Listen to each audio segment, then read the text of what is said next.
అప్పట్లో ఒక సంచలనం అభినందన్ వర్ధమాన్ అనేటువంటి వింగ్ కమాండర్ పాకిస్తాన్లో చిక్కుకుపోవడం, కేవలం 3 రోజుల్లోనే పాకిస్తాన్ చెర నుంచి బయటికి రావడం, అట్లాగే పాకిస్తాన్లో ఉన్నంతసేపు కూడా ఏ రకమైన ఇన్ఫర్మేషన్ని ఆయన లీక్ చేయకపోవడం, పాకిస్తాన్ నుంచి ఆయన రాగలగడం, ఇదంతా ఒక సెన్సేషనల్ రికార్డ్ అనమాట అప్పట్లో.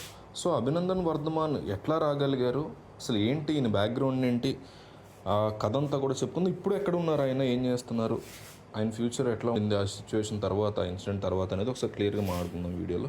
మా టీం కోసం, నా కోసం రిక్వెస్ట్ చేస్తున్నా, ఒక్క లైక్ ఇవ్వండి. ఒక లైక్ ఇచ్చేసి మీరు వీడియో చూడడం కంటిన్యూ చేయండి. మాకు చాలా పెద్ద బలం అన్నమాట మీరు ఇచ్చే ఒక లైక్. సో లైక్ ఇవ్వడం మిస్ అవ్వకండి, లైక్ ఇచ్చి వీడియో చూడడం కంటిన్యూ చేయండి.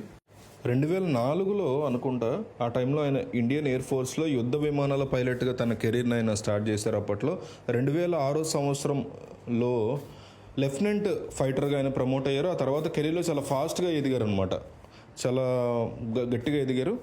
వింగ్ కమాండర్గా 2017 సంవత్సరంలో ఆయన ఎదిగారు. మామూలుగా అయితే ఈయన గురించి ఎవరికి తెలిసి ఉండేది కదా పెద్దగా. ఎన్నో వందల వేల మంది యుద్ధ విమానాల పైలట్లు లాగానే అభినందన్ వర్ధమాన్ కూడా తెర వెనక వీరుల జాబితాలోనే ఉండిపోయేవారు. కానీ అభినందన్ వర్ధమాన్ విషయంలో 2019 సంవత్సరంలో జరిగినటువంటి ఒక ఘటన ఆయన కెరీర్నే కాదు, అసలు నిజానికి దేశ చరిత్రను కూడా మార్చేసిందని చెప్పుకోవచ్చు. 2019 ఫిబ్రవరి 14న పుల్వామాలో సిఆర్పిఎఫ్ దళాల మీద ఏకంగా 40 మంది భారతీయ జవాన్లు మరణించారు. ఇది జరిగిన 2 వారాలకే భారత్ ప్రతిదాడికి పక్కాగా ప్లాన్ చేసుకుంది. భారత్ పాకిస్తాన్ సరిహద్దు రేఖగా అత్యంత దగ్గరగా ఉన్న పాకిస్తాన్ భూభాగంలో బాలాకోట్ అనేటువంటి ప్రాంతంలో జైషే మహమ్మద్ గ్రూప్కి చెందిన భారీ సంఖ్యలో ఉగ్రవాదులు స్థావరాలను ఏర్పాటు చేసుకున్నారు అనే విషయం ఇండియన్ ఆర్మీకి చాలా క్లియర్ కట్ ఇన్ఫర్మేషన్ వచ్చింది. భారత్ సరిహద్దు కనుక వస్తే వారి పనిగట్టగలరు, కానీ వాళ్ళేమో పాకిస్తాన్ భూభాగంలో ఉన్నారు. అంటే మనమే పాకిస్తాన్లోకి వెళ్ళి అక్కడే వారిని మట్టుబెట్టి తిరిగి భారత్కి మన సైనికులు రావాల్సి ఉంటుంది. ఇది స్కెచ్. సో ఈ ఆపరేషన్ని ఇండియన్ ఎయిర్ ఫోర్స్ టేకప్ చేసింది. యుద్ధ విమానాల్లో వెళ్ళి వాళ్ళ స్థావరాల మీద బాంబులతో దాడులు చేసి ఉగ్రవాదులందరినీ కూడా చంపేసి మళ్ళీ తిరిగి క్షేమంగా తిరిగి రావడం, ఇది ఇండియన్ ఎయిర్ ఫోర్స్కి అప్పచెప్పినటువంటి బాధ్యత. 2019 ఫిబ్రవరి నెల 26వ తారీఖు తెల్లవారుజామున బాలాకోట్ ఎయిర్ స్ట్రైక్స్ అనేవి జరిగాయి, మనకు గుర్తుంటాయి. ఉగ్రవాది యొక్క శిక్షణ శిబిరాల మీద సర్జికల్ స్ట్రైక్స్ చేసినట్టుగా భారత్ ప్రభుత్వం కూడా అప్పుడు అధికారికంగా ప్రకటించింది. సో అదే రోజు పాకిస్తాన్ వైమానిక దళం భారత్ భూభాగంలోకి ప్రవేశించి మరి అక్కడ కాల్పులు అనేవి జరిపిందనమాట పాకిస్తాన్ సంబంధించినటువంటి ఎయిర్ ఫోర్స్.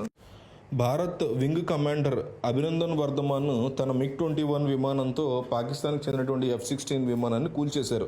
ఈ క్రమంలో అభినందన్ వర్ధమాన్ డ్రైవ్ చేస్తున్నటువంటి యుద్ధ విమానం కూలిపోయింది. పారాచూట్ సాయంతో ఆయన కిందకి దింపారు. అయితే ఆయన భారత్లోనే తాను దిగానని అనుకున్నారు, కానీ తన దగ్గరికి వచ్చినటువంటి పౌరులు వారి మాట తీరు అవన్నీ చూసిన తర్వాత తాను దిగింది భారత్లో కాదు, నేను పాకిస్తాన్లో దిగాను అని ఆయన తెలుసుకున్నారు. కాస్త కొంచెం లేట్ అయింది అని తెలుసుకునేసరికి. ఈలోపే చుట్టుపక్కల గ్రామాల నుంచి పాకిస్తాన్ పౌరులు అభినందన్ వర్ధమాన్ని చుట్టుముట్టారు, ఆయన మీద దాడికి పాల్పడ్డారు. తర్వాత ఆయన దగ్గర గన్ ఉండడంతో గాల్లోకి కాల్పులు జరిపి వాళ్ళ నుంచి తప్పించుకునేటువంటి ప్రయత్నం చేశారు. వెన్నుముకకి గాయమైంది, అప్పటికే దూకారు కదా, మరి అంత పైనుంచి పారాచూట్లో పడినా కూడా అంత ఈజీగా ఏం పడలేదు ఆయన. సో ఆ వెన్నుముక గాయమైనా కూడా ఆయన పరిగెట్టడం మొదలుపెట్టారు. ఆయన పట్టుకోవడానికి కూడా అక్కడ ఉన్నటువంటి చుట్టుపక్కల వాళ్ళు స్థానికులు వెంబడిస్తే ఒక నీటి గుంటలోగా ఆయన దూకేశారు. భారత రహస్యాలు శత్రు దేశం చేతుల్లో పడకూడదనే ఉద్దేశంతో తన దుస్తుల్లో దాచుకున్న కొన్ని కీలకమైన డాక్యుమెంట్లు అవన్నీ నమిలి మింగడానికి ప్రయత్నం చేశారు. మరికొన్ని డాక్యుమెంట్లని, మ్యాప్లని నీళ్ళలో చేశారు. అలాగే ఆయన వెంబడిస్తూ వస్తున్నటువంటి స్థానికులు ఆయన నిర్బంధించి రక్తం గారేలా కొట్టారు. సో ఇంతలోనే అక్కడికి వచ్చినటువంటి పాకిస్తాన్ ఆర్మీ గ్రామస్తుల్ని చెల్లాచెదురు చేసి అభినందన్ని తమ అదుపులోకి తీసుకున్నారు. పాకిస్తాన్ విమానాలను తిప్పికొడుతూ ఆ ప్రయత్నంలో ప్రత్యర్థి భూభాగంలో కూలినటువంటి ఈ విమాన పైలట్గా పాక్ సైనికుల చేతికి చిక్కినటువంటి అభినందన్ మీద భారత పౌరులందరూ కూడా ప్రశంసలు కురిపించారు ఆయన మీద. పాకిస్తాన్ సైన్యం ఎంత చిత్రహింసలు పెట్టినా భరిస్తూ చాలా సైలెంట్గా ఉండేటువంటి ఆయన నిజమైన ధీరుడని నిరూపించుకున్నారు. తన యుద్ధ విమానం కూలిన తర్వాత పాకిస్తాన్ సైనికులకి అభినందన్ దొరకడం, ఆ తర్వాత స్థానికులు చాలా దారుణంగా హింసించిన వీరుడి యొక్క ధైర్యం ఏమాత్రం తగ్గలేదని ఊహించుకున్నాడు. పాకిస్తాన్ యొక్క అతని యొక్క చేతుల్ని వెనక్కి కట్టి చాలా దారుణంగా టార్చర్ పెట్టినా కూడా ఆయన ముఖం మీద ప్రశాంత వదనన్నట్లు ఆయన కంటిన్యూ చేస్తూ ఏ రకమైన సీక్రెట్లను కూడా బయటకు పెట్టకుండా చాలా జాగ్రత్తగా ఉన్నాడు. అలాగే ఇండియాకి పంపిన ఇన్ఫర్మేషన్లో తను పాకిస్తాన్ ఆర్మీ బాగానే చూసుకుంటుందని చెప్పడం, టీ తాగడం, ఇవన్నీ కూడా ఆయన ఒక జెంటిల్మెన్గా ప్రూవ్ చేసింది. పాకిస్తాన్ యొక్క మేజర్ ఎంతగా ప్రకటించినా ఎంతగా ప్రశ్నించినా తను కేవలం ఒక పైలట్ని మాత్రమేనని అభినందన్ సంబంధించి తన డీటెయిల్స్ అన్ని పర్సనల్ డీటెయిల్స్ ఏమన్నా చెప్పారు తప్ప ఇండియాకి సంబంధించి ఏ రకమైన సీక్రెట్లు కూడా ఆయన బయట పెట్టలేదు అనమాట. ఆ టైంలో అనవసరమైనటువంటి ప్రశ్నలకి సారీ అంటూ సమాధానం చెప్పి దాటవేసి దేశభక్తిని ఆయన చాటుకోగలిగాడు. నువ్వు వచ్చిన ఎయిర్ క్రాఫ్ట్ ఏంటి అంటే ఆ శకలాలను చూస్తే మీకే తెలుస్తుంది అంటూ కూడా చాలా స్ట్రాంగ్గా సమాధానం చెప్పాడు. నీ దేశం నీకు అప్పచెప్పినటువంటి టాస్క్ ఏంటని అడిగితే కూడా దానికి కూడా ఆయన చెప్పాల్సిన అవసరం లేదని ఆన్సర్ చేశాడు. వ్యక్తిగత వివరాలను చెప్పుకొచ్చాడు తప్ప దేశ రక్తాలకు సంబంధించి ఒక చిన్న విషయాన్ని కూడా శత్రువుల ముందు ఆయన బయటపెట్టలేదు. ఆయన విచారణకు సంబంధించినటువంటి వీడియోలు కూడా పాకిస్తాన్ సైనికులు బయటకు వదిలేరు, కావాలని భారతీయ సైనికులను మేము పట్టుకున్నాము అని చూపించుకునే గొప్పలు చెప్పుకునే ప్రయత్నం చూపించినటువంటి పాకిస్తాన్కి ప్రపంచ దేశాల నుంచి వ్యతిరేకత కూడా వచ్చింది. ఆ వీడియోల్లో అభినందన్ కనపరిచినటువంటి తెగవుకి భారతీయులు అయితే ఆయనకి ఫిదా అయిపోయారు, నీరాజనాలు పలికారు. ఇంకో పక్క పాకిస్తాన్ యొక్క జైల్లో ఆయన్ని ఇట్లా బంధించి విచారణ చేస్తుంటే భారత ప్రభుత్వం ఇంకో పక్క నరుక్కొస్తూ జాగ్రత్తగా డీల్ చేసింది. అమెరికా మొదలుకొని సౌదీ అరేబియా వరకు అన్ని దేశాలతో కూడా సంప్రదింపులు జరిపింది. ఆయా దేశాల మద్దతును కూడా కోరింది. అభినందన్ వర్ధమాన్ని వెంటనే బేషరతుగా పాకిస్తాన్ విడిచిపెట్టాలి, ఆయన్ని విడిచిపెట్టేందుకు బదులుగా మేము ఏమి ఇవ్వాలనుకోవట్లేదు, అభినందన్కి దౌత్య సాయం కల్పించాలని కూడా మేము పాకిస్తాన్ కోరట్లేదు, ఉన్న పళంగా అభినందన్ని సురక్షితంగా విడిచిపెట్టాల్సిందే. ఇరు దేశాల మధ్య ఉద్రిక్తతలు పెరగాల తగ్గాల అనే విషయం పూర్తిగా పాకిస్తాన్ తీసుకోబోయే నిర్ణయం మీద ఆధారపడి ఉంటాయి.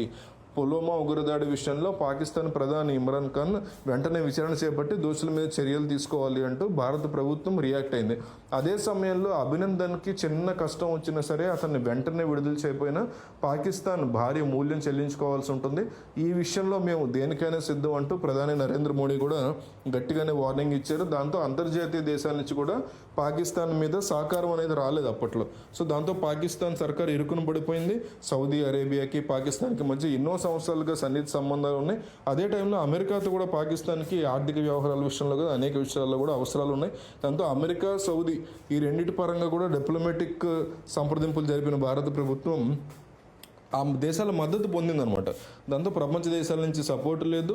ట్రంప్ అనమాట అప్పట్లో యుఎస్కి ప్రెసిడెంట్గా ఉన్నారు. ఇలాంటి వాళ్ళు ఆయన కూడా అప్పుడు స్వీట్ వార్నింగ్ ఇచ్చాడు పాకిస్తాన్కి. ఇవన్నీ కూడా పాకిస్తాన్కి చాలా ఇబ్బందికర పరిస్థితిగా మారిపోయింది. ఇక ఫైనల్గా పాకిస్తాన్ ప్రధాని ఇమ్రాన్ ఖాన్ ఒక మెట్టు దిగి అభినందన్ వర్ధమాన్ని విడుదల చేస్తామని ప్రకటించారు. అయితే ఈలోపు భారత ప్రభుత్వ అధికారులతో మీరు త్వరలోనే ఒక గుడ్ న్యూస్ని వినబోతున్నారు అంటూ ట్రంప్ పేర్కొనడం గమనార్హం అనమాట.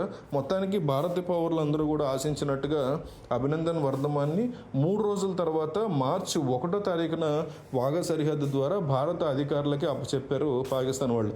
ఆ తర్వాత అభినందన్ ఏమయ్యారు, ఇప్పుడు ఆయన ఏం చేస్తున్నారు, అసలు ఎక్కడున్నారు అనేది మాత్రం 100% మందికి తెలియదు. సో ఆయన భారత్కి తిరిగి రాగానే ఒక వారం రోజుల పాటు సెలవు ఇచ్చి మళ్ళీ విధుల్లోకి చేరి ఉంటాడని అనుకుంటే మనం రాంగ్ అనమాట. అట్లా అనుకుంటే శత్రు సైనికులకి చిక్కిన తర్వాత క్షేమంగా భారత్కి తిరిగి వచ్చిన తర్వాత మళ్ళీ వెంటనే ఏ సైనికుడైనా విధుల్లోకి తీసుకోరు. దానికి ఒక ప్రొసీజర్ ప్రోటోకాల్ ఉంటుంది. ముందుగా ఆయన హెల్త్ కండిషన్ని చెక్ చేస్తారు, మెంటల్ కండిషన్ కూడా చాలా జాగ్రత్తగా చెక్ చేస్తారు. 2-3 వారాల పాటు భద్రతా సంస్థల యొక్క పర్యవేక్షణలోనే ఆయన ఉన్నారు. బెంగళూరులోని ఇన్స్టిట్యూట్ ఆఫ్ ఏరోస్పేస్ మెడిసిన్ అభినందన్కి ట్రీట్మెంట్ అందించింది. మళ్ళీ ఆయన యుద్ధ విమానాలు నడిపేందుకు శక్తి సామర్థ్యాలు కలిగి ఉన్నారని, మెడికల్లీ ఆయన ఫిట్గానే ఉన్నారు అని తేల్చి చెప్పింది. అయితే మెడికల్ రిపోర్ట్లు వచ్చిన తర్వాత అభినందన్ వర్ధమాన్ మరికొన్ని టెస్టులను ఆయన ఎదుర్కోవాల్సి వచ్చింది. అభినందన్ని వాయుసేన ఇంటెలిజెన్స్ యూనిట్ టెస్ట్ చేసింది కొన్ని టెస్టులు. భారత్కి తిరిగి వచ్చిన సమయంలో ఆయన ధరించినటువంటి దుస్తులను అప్పటికే స్వాధీనం చేసుకున్న ఇంటెలిజెన్స్ యూనిట్ ఆ దుస్తుల్లో కానీ అభినందన్ శరీర భాగాల్లో కానీ ఆయనకి తెలియకుండా ఏమైనా బగ్లను ఏర్పాటు చేశారా లేదా అనేది టెస్ట్ చేశారు, చెక్ చేశారు. అంటే గూఢచర్యానికి సంబంధించి ఎలక్ట్రానిక్ పరికరాలను కానీ అభినందన్ శరీరంలో అమర్చారేమో అన్న అనుమానంతో ఆయన శరీరాన్ని బగ్ స్కాన్ చేశారనమాట. ఆ తర్వాత అభినందన్ మానసిక స్థితి ఎలా ఉందనేది కూడా టెస్ట్ చేశారు. శత్రు దేశానికి చిక్కిన తర్వాత వాళ్ళేమి అతిథి మర్యాదలు చేయరు కదా. సో ప్రత్యర్థి యొక్క దేశ రహస్యాలను తెలుసుకోవడానికి రకరకాలుగా టార్చర్ పెడతారు, ప్రయత్నాలు చేస్తారు, గుచ్చి ప్రశ్నలు సంధిస్తారు. సో ఇవ్వకపోతే ఆ ఇన్ఫర్మేషన్ ఇవ్వకపోతే చిత్రహింసలు పెడతారు. ఆ ఒత్తిడి తట్టుకోలేక దేశ రహస్యాలను చెప్పేవాళ్ళు కూడా ఉంటారు. సో అట్లా చెప్పాడేమో అభినందన్ అనే దాని మీద కూడా విచారణ జరిగింది. ఆ తర్వాత intelligence bureau research analysis wing అంటే రా అధికారులు అభినందన్ని క్షుణ్ణంగా విచారణ చేశారు. ఈ మొత్తం వ్యవహారంలో ఇండియన్ ఎయిర్ ఫోర్స్ ఇంటెలిజెన్స్ అధికారుల విచారణే అత్యంత క్లిష్టమైనటువంటి ప్రక్రియ అనమాట. పాకిస్తాన్ పెట్టేటువంటి టార్చర్ భరించలేక వాళ్ళకి లొంగిపోయి వాళ్ళ గూఢచారిగా తిరిగి మన దేశానికి వచ్చాడా అనే సందేహాలను కూడా నివృత్తి చేసుకునేలాగా అభినందన్ని విచారణ అయితే చేశారు. పాకిస్తాన్లోకి ప్రవేశించినప్పుడు అభినందన్ చూపించినటువంటి తెగువ, పాక్ అధికారుల విచారణలో కూడా ఆయన వ్యవహార శైలి ఇవన్నీ గమనించిన తర్వాత ఆయన మీద మాకు పూర్తి నమ్మకం ఉన్నా కూడా తప్పనిసరిగా ఈ టెస్టులన్నిటి కూడా ఆయన మీద చేయాల్సిందే అనేది ఇండియన్ ఎయిర్ ఫోర్స్ యొక్క రూల్. అభినందన్ అయినా ఇంకొకరైనా సరే ఎవరైనా సరే శత్రు దేశంలో యుద్ధ ఖైదీగా ఉండి తిరిగి వచ్చిన తర్వాత ఈ రకమైన పరీక్షలన్నీ కూడా ఎదుర్కోవాల్సి ఉంటుంది. దేశ రక్షణ కోసం ఇవన్నీ తప్పదు అంటూ అప్పట్లో ఎయిర్ ఫోర్స్ అధికారులు కూడా వ్యాఖ్యానించారు.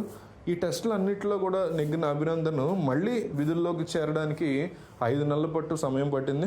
మార్చి 1వ తారీఖున పాకిస్తాన్ నుంచి భారత్లోకి ఆయన అడుగు పెడితే ఆ ప్రాసెస్ అంతా పూర్తవడానికి ఆగస్టు వరకు ఆయన వేచి చూడాల్సి వచ్చింది. రాజస్థాన్ వైమానిక స్థావరంలో విధుల్లో చేరినటువంటి ఆయన ఆగస్టు 3వ వారంలో మళ్ళీ యుద్ధ విమానాలు నడిపారు. ఆ తర్వాత 2 సంవత్సరాలకి అభినందన్ వర్ధమాన్కి గ్రూప్ కెప్టెన్ ర్యాంక్నిస్తూ భారత్ వాయుసేన నిర్ణయం తీసుకుంది. అంతేకాదు 2021 సంవత్సరం నవంబర్ నెలలోనే ఆనాటి రాష్ట్రపతి రామ్నాథ్ కోవింద్ చేతుల మీదుగా వీరచక్ర పురస్కారాన్ని కూడా ఆయన అందుకున్నారు. ఇప్పటికీ కూడా ఇండియన్ ఎయిర్ ఫోర్స్లోనే ఆయన గ్రూప్ కెప్టెన్గా విధులు నిర్వహిస్తున్నారు. ఇది ఆయనకు సంబంధించినటువంటి ఇన్ఫో.